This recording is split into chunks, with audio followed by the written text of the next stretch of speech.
Hi, welcome to Real Outdoors with Boudreaux on Bright House Networks. We're here today just east of Orlando in Titusville at Hells Bay Boatworks with Chris Peterson. What we want to do today is show you something different, how a boat is actually made, from the R&D all the way through the rigging and how the finished product looks. Chris is the owner. He's been here for a few years now, and Hells Bay is one of the premier flat skiffs in the world. Thank you. And it's an interesting process, but it's something most people don't have a real idea, do they?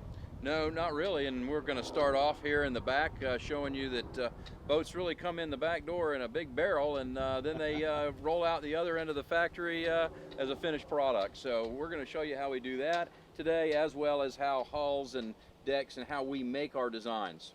Sounds great. You know, you asked where do you start, and really a boat starts right here at the back door of Hells Bay, and it starts in a can, a boat in a can for all intents and purposes.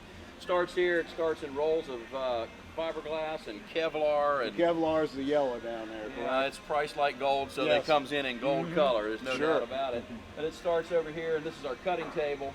And this is where they actually cut out the actual pieces they need that end up going over into lamination, and they lay it. So this is our cutting table, this is all of our dry cloth, and resin starts right here. This is all 100% vinyl ester, starts in a can. Right. It's like creating a lost wax type mold. And you make a sculpture, but it's made out of Bondo and all sorts of things. It's easy to work with, and you actually sculpt out your part.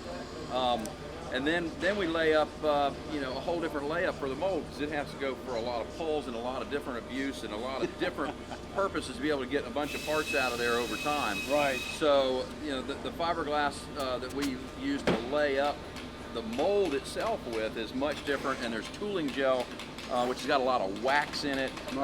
It won't hold up to the sun or UV properties at all, the finish that goes onto a mold. Right. It's used for something different than running out there and catching redfish and trying to stay pretty for a long time under the sun and be light. I mean, the mold's not light at all. It's a real heavy type of layup. So anyway, so what happens here is they're going to pull this mold off of what we call the plug, which is the positive. Right. And when that happens, as you can see over here, a lot of these pieces are just pieces of plywood and other things that we've used to make this mold out of.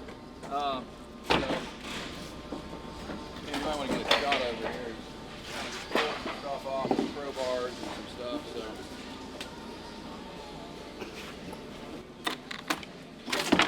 How long does it take to actually build a plug until you can actually pull it? Well, it takes us a long time to do the plug, because they've got to be done right, and we actually made some changes as we went along. You start to think of something that you need to change, because once you make the mold, it's done for a while. Yeah. But we build them, with our own employees here, on kind of comp time and off time, and makeup work. This boat's been a year in the making. Now, it didn't have to take nearly that long. We've been busy building customers' boats. But the plug, we got finished with that deck plug on last Thursday, and we laid it up on Friday and Saturday. So it was a 2-day layup process to come up with the mold here. But actually, that's the easiest thing we did. Yeah, exactly. It's really hard. You got to make sure all your lines are straight. Your non-skid is absolutely perfect, because that is going to be what we're going to build the next couple hundred boats out of. Right. It's going to be an exact copy of that. This is we sprayed non-skid, and we made this part here out of, like I said, it's wood and it's Bondo and this is some other things. Right. Well, this is the piece we used to make the mold. It's the positive, and then the mold's up here. We'll flip this whole mold upside down, and what you've seen in the back, it'll be a new deck mold. Right. But we used we actually built the hull already, and we use that as a template to build the part on top of it. So this is an actual hull underneath here that we use to make all our dimensions and all work. Not everybody makes molds like this, by the way. This is kind of an old-fashioned way of doing it. It's a handcrafted process. Some people today use a computerized CNC router, and they start with a big chunk of foam, and the computer actually cuts it. But we don't. We still do them all by hand here at Hells Bay. So. Very good. Interesting. We're seeing the birth of a new boat. Yeah. That doesn't even have a name yet. We're looking at the actual mold that just got pulled.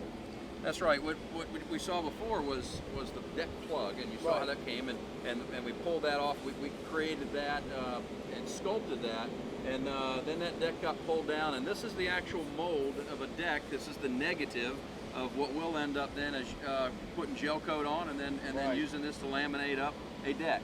And you saw the birth of this mold a little bit ago. We've now turned it upside down, or this at this point is right side up as far as we're concerned, to go ahead and build decks off of. So this is a mold for our deck, and it'll have to still be cleaned up, and a lot of work still needs to go into this. Sure. And we'll put another.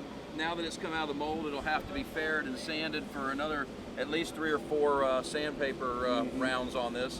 Getting smaller and smaller grit each time until we've got almost a mirror finish on here. Right. So anyway, this is the deck of the new boat. Finished cap. It'll be a finished cap. Yeah. Hey, There's a lot goes into the plugs as far as the design. It takes probably about 3 weeks just to do the fairing on the plugs. So I mean, it's a lot of Bondo dragging, fairing, hard now lines. what is fairing? Well, when you're trying to take one line and getting it to blend into another line, where you see this line here, how it goes into nothing back there. Okay. So it's pretty much setting a hard line up and then working off of this line as far as depth-wise, height-wise. So it takes about a week just to set your hard lines on it. Which you'd have a hard line here, one here, the keel line there, your straights, and then it's just pretty much. Sanding, putting a primer on there, and then sanding it and blocking it out. It's a lot more involved than the average viewer would probably think on that, how to make a boat. Well, most people nowadays, they have them all CNC routers, which they take a router and they go on a print. And they take a router, and a router takes foam and actually shapes it all out, which we don't do that. It's this old school where we pretty much take a station and you'll split the boat up into like 10 different stations, and you'll have this angle. And then from there, you'll sheet it out with plywood, and from there, you'll do your fairing work, and then start your primer, spray your primer and sand it. Outstanding. You know, one of the hard things too that Stan's not really telling you about is not only do you have to get this all straight on this side, but now the other side has to be a mirror image exactly of what you've got on this side. So you have to mirror image it, and like I said earlier, not only do you have to get all these things straight and perfect, but there's a lot of other little design things to make it pole straight, to make it float right, to make it run as a boat, to be dry, and all those other considerations, all on top of the fact that then it has to look good. Actually, what I do is I usually start on one side, and I'll start one side and I'll get it faired out to where it's pretty close, and then what I do is I take templates, like every 2 foot or every foot, and I make a perfect impression here, and then I take a center line, and I take that template and I flip the template around to the other side, and then I make the other side at those same points exactly right. You just mirror in it? All I'm doing is mirrored image. Right. Yeah. Cool. Wow. But the way we do it here is extremely old school and hand done. We don't have any parts that have been CNC routed, and most people do that, and there's nothing wrong with that. Right, it's just not your way. It's not the way we do it here. Everything here is because our boats are truly special in our design. We have to think through it as we're building it. Sometimes things don't quite work exactly the way you thought they would, and if you cut the whole boat out of the CNC router, the whole boat would be done, and then you'd be needing to add things or take things away, or decide you need to make a hard chine a little tighter or something, or if you're looking at it and you'd like to have a radius not quite as hard, you can do that when you hand build it, and that's what kind of sets some of the things we do apart here, because everything is here is hand done right here in house. Right. So this is pretty much your R&D department. Well, you're not me.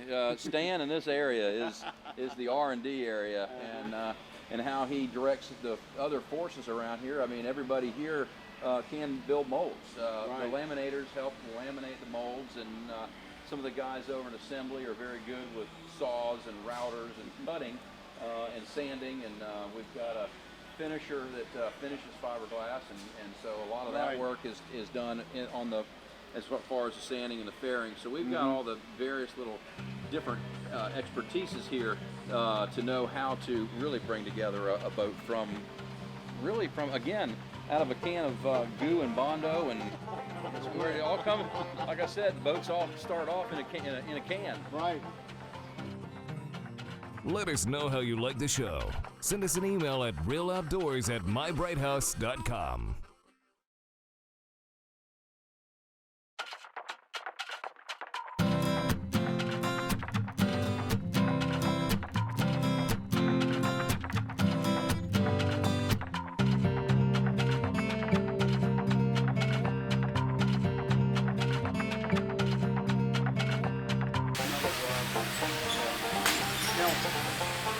What they're doing here is, at Hell's Bay we hand lay everything, and really all they're doing using that resin gun for it. It's not chop. We hand lay that, but what happens is it's a two-part process where you have your resin comes in a catalyst that hardens it. So what comes in that gun, actually, what you saw happening was that there's air and two different types of chemicals, the resin and the hardener, or the in there. And then what happens is the air actually mixes it in the air, and so therefore you end up with a mixed product in there. And that's instead of having to hand mix it in a bucket and putting the right amount in there. So makes it that's just more a spray. efficient. Yeah, it's more efficient, and it is spray it down, and they only have to make you're only using just enough material to. For what you're using at one time, so you're just mixing what you need at a time. Cuts down on waste. It does. Yeah. And they're actually getting ready to hand lay all the fiberglass. That's what they're doing. Yeah. Because you can get the right resin to cloth mixture is what we look for, so it's not too wet. And what you'll see is at the end here, they'll roll all this out, and then they'll actually come back and pull any excess resin that may come to the surface back out of there again. They'll wipe it out of there so it doesn't stick with the boat and keeps the boats extremely light. Right. Now, this is designed for flotation and protection. It is. We use it for flotation because this is a closed cell foam. Right. Not all boats have their flotation built into the hulls, into the decks like we do here at Hell's Bay, but this is also a structural portion of the boat. This becomes very, very rigid but it's extremely light, as you can feel in this foam. We use a lot of boat builders. Pretty much non-crushable. You can't crush it. But a lot of boat builders have moved from wood to some sort of a foam or a structural foam composite. Right. It's stronger than wood. It won't rot.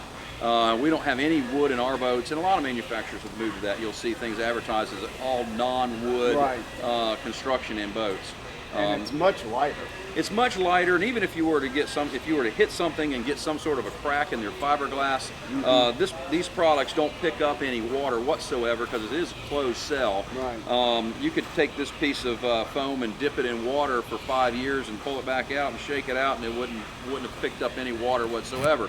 So for boat construction, it works real nice because first off, it won't rot, and if it does pick up water, wood or balsa, if you get a crack or something in it, will pick up water, start absorbing water, make the boat heavier as it absorbs it, and eventually ends up rotting. Right.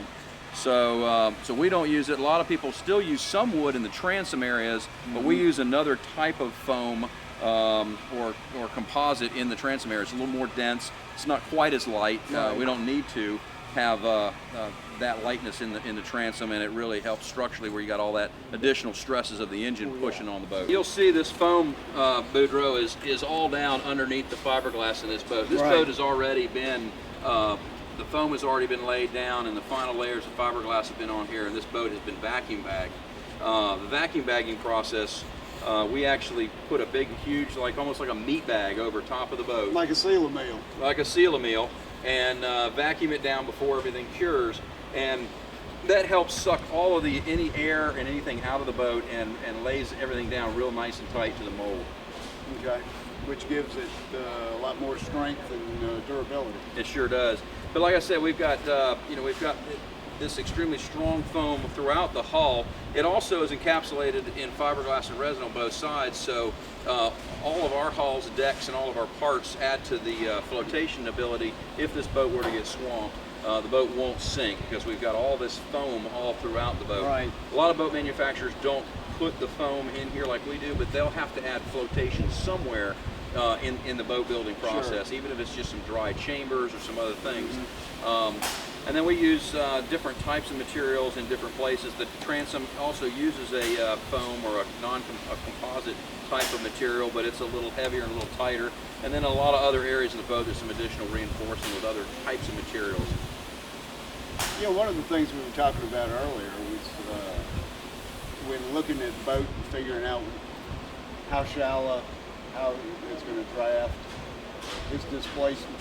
And a lot of people don't understand actually what displacement may mean. What, in layman's terms, how can you explain displacement in figuring out how the boat? Now the boat's going to float. Well, if you think about this, if you were to take a milk jug, you feel how heavy a milk jug is full of milk. Right.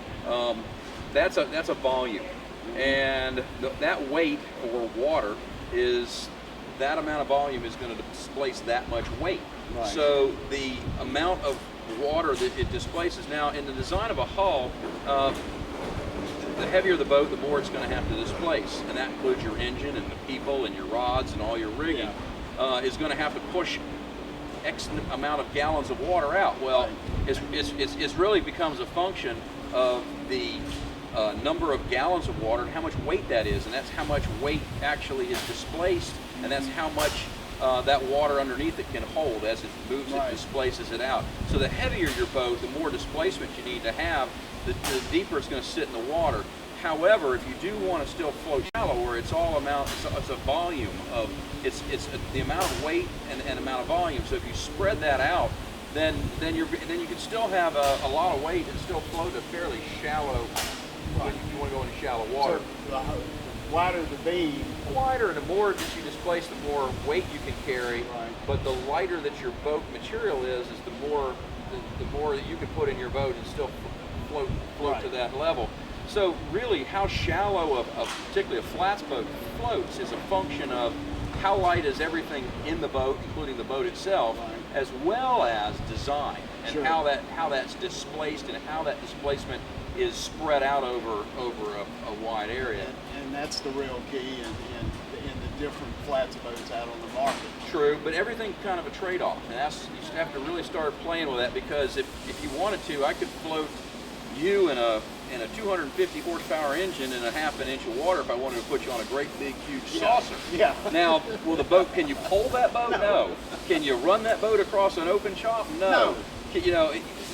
There's a lot of things that have to happen, and a lot of different things, and have a lot of hull slap. It'll be a big flat saucer that'll have wouldn't be a redfish, a tarpon, a bonefish within 500 miles. So everything becomes a trade-off, and how things run across open water, how well you float, and it really comes down to a lot of different design things that really have to make a boat work.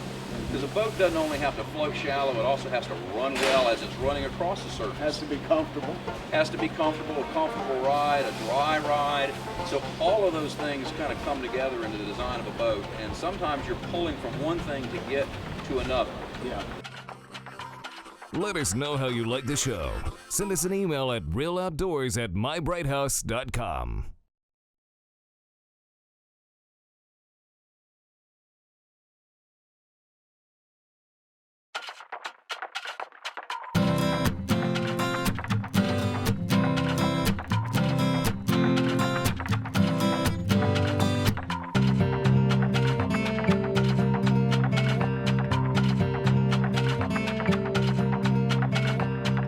Right here you can see you've got a deck. Right.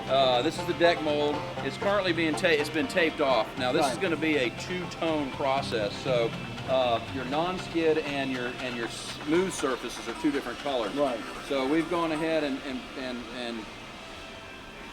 we've gone ahead and taped off what's not going to be shot right now, and in a minute we're going to go back over, and this will roll into the paint booth where we actually shoot gel coat. Okay. And gel coat, like resin, is also a two-part process where there's a hardener, and it's not an air-dried system. It's a hardener and a chemical, and when they both get infused together at the spray tip, it then comes out, and we lay it in here much like a car finish. It's actually sprayed on process. Then when this is cured, then what you see that goes against this deck is actually the finished product of what you'll see in the boat that you see in gel coat.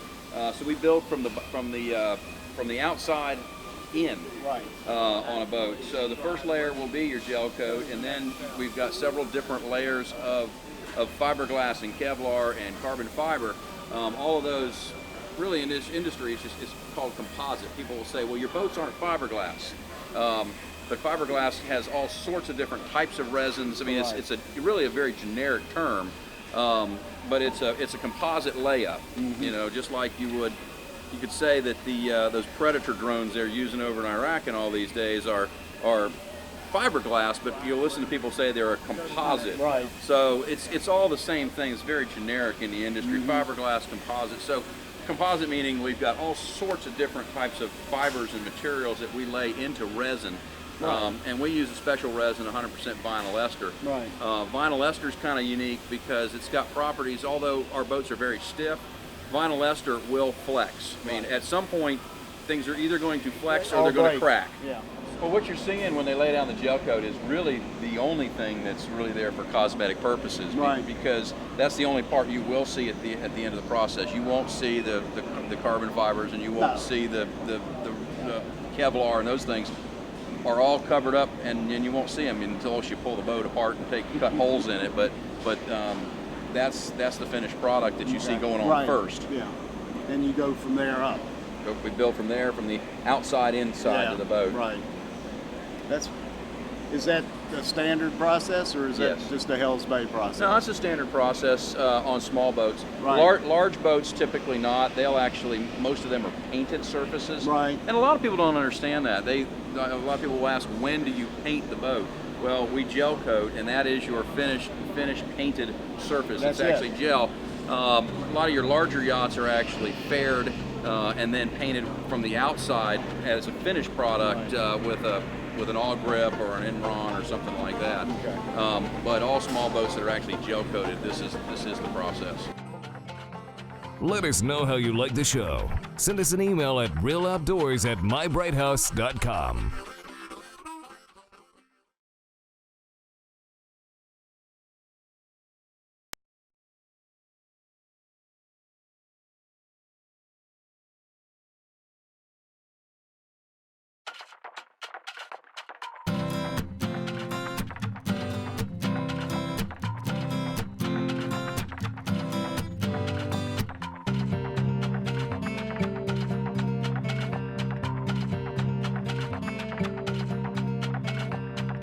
No two boats leave out of here really the same. No. This is where trolling motors can be put on, your VHF radios. That's where your towers are put on, rub rails, and different people want different things. It's kind of interesting. This particular boat and this particular customer, he doesn't have a cleat on this boat. He's actually got just a little, we call it a painter's clip. Right. And what he uses that for is when the angler's up front, they use that as a hook pull. They'll put the hook in there and cinch down their knots. That's Right. really not used for, clipping For off or a anything. line or No, anything. that's what that customer wants on his particular boat. And we've got guys that want either flush cleats or trolling motors. This gentleman does a lot of bone fishing and fishing in the Keys, so he Right. doesn't use trolling motors and things like No. that. So, here at Hell's Bay, we allow you to. This one particular one's got custom throttles and custom steering wheels that are not typical on our boats, Right. but we offer all those as options. So, but a rigger has to know how to assemble every one of those Everything. things. Yeah. He has to know. I mean, the Yamaha throttle is going to be different than the Mercury throttle, from an E-Tech throttle to different Hatsu, steering whatever. wheels. Yeah. So here at Hell's Bay, and all the gauges they're similar, but they're different. Yeah. So the rigger's expertise is really on how to put all of these electrical components and all of the things on the boat that they do go on it after we've gotten done assembling all the fiberglass parts. Right. All of your bilge pumps and all your switches and all those things are all put on in this department. Yeah, and just from looking around, you can tell you will make the customer happy, and they can pretty much design what they want as long as it fits the boat. That's true. Now, a lot of manufacturers don't do that. Here at Hell's Bay, we're a custom manufacturer. Right. So our riggers have to have a little different level of expertise and actually a little bit more patience and a willing to kind of go with the flow, because if we were at a larger manufacturer where they get the same engine and the same gauge package on every single boat on a line, a guy just has to know how to do just that, Right. almost an assembly line type of mentality, where our guys here really have to be almost from the service industry, because they have to know how to do all these different items on Sure. a boat. A rigger here has to know how to assemble everything from bilge pumps to the steering, which in a bigger factory setting, when people are making boats, it's really stationed out Right. almost like a Ford factory. There, you only put in gauges, and you put in these same gauges every day. Right. But here we don't. So that's Just we one do of the here. differences. One of the differences in how boats are made, and Right. and what different manufacturers can and cannot do. Sure. So, you know, there's a market niche for everybody. You know, Boston Whalers and the Sea Rays and the Wellcrafts serve one type of market, and our customers are normally very discerning, and they know what they want. And no two fishermen seem to like to fish the same. So in the flats boat, in our niche, we service to the guy who really knows what he wants and how he wants his boat to come together. And we work very closely with the customer, particularly at this part, you know, exactly where they want things put. And we'll put gauges differently, different spots. Yeah, we've seen some of that. We have several different types of consoles, even in individual boats. Let us know how you like the show. Send us an email at realoutdoors@mybrighthouse.com.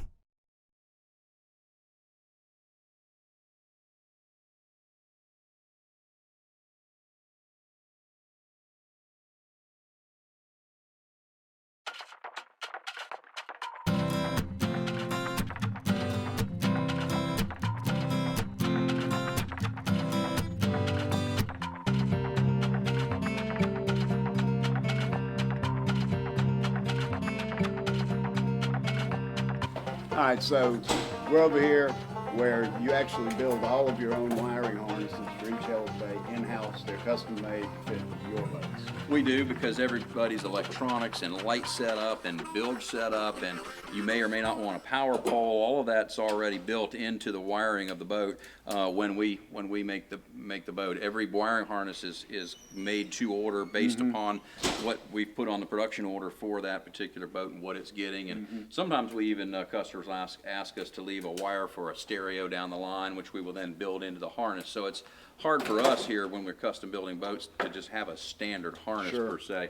All of our wires that you'll see here, all are color coded. The green is, for instance, you'll see often that's for your ground for your fuel tanks, and you know, even the same color wire will have different stripes in it for different things. Your fuel pumps and bilge pumps and engine wiring and everything has its own color and own color code.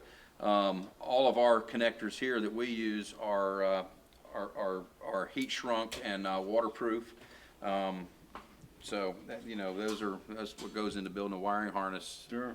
But every boat's got a kind of a standard layout as to where things are and the number of feet that they need for each color and each breakout that goes to different little locations within the boat. So what she does is she pulls a wire along here, and she knows she's got her tape laid out all along here. She'll know exactly where each of these breakouts are, and a lot of these things she's got little clips where these will break out into different little runs. All of these wires then at the end of the wiring harness gets slip ducked with a fire retardant slip duck. So it's a real nice, neat installation. Well, what Kay's doing here is actually pretty detailed and in a way artistic, and you know, the guys in rigging, again, they make it look good. They make it look good. Those holes, you know, have to be lined up and off the Right. gauges absolutely perfectly, and so there's a lot of attention to detail that goes on all throughout here. But everybody's kind of got their own expertise, so there is a lot to know to do it from start to finish. And it's really it's a team process here. It's got to be a team process. Again, it's a lot more that goes into building a top-of-the-line boat flat scale than probably most people would even begin to figure out. Well, if you think you can do this in your garage at home, you can, but a lot more goes into it than you think. Let us know how you like the show. Send us an email at realoutdoors@mybrighthouse.com.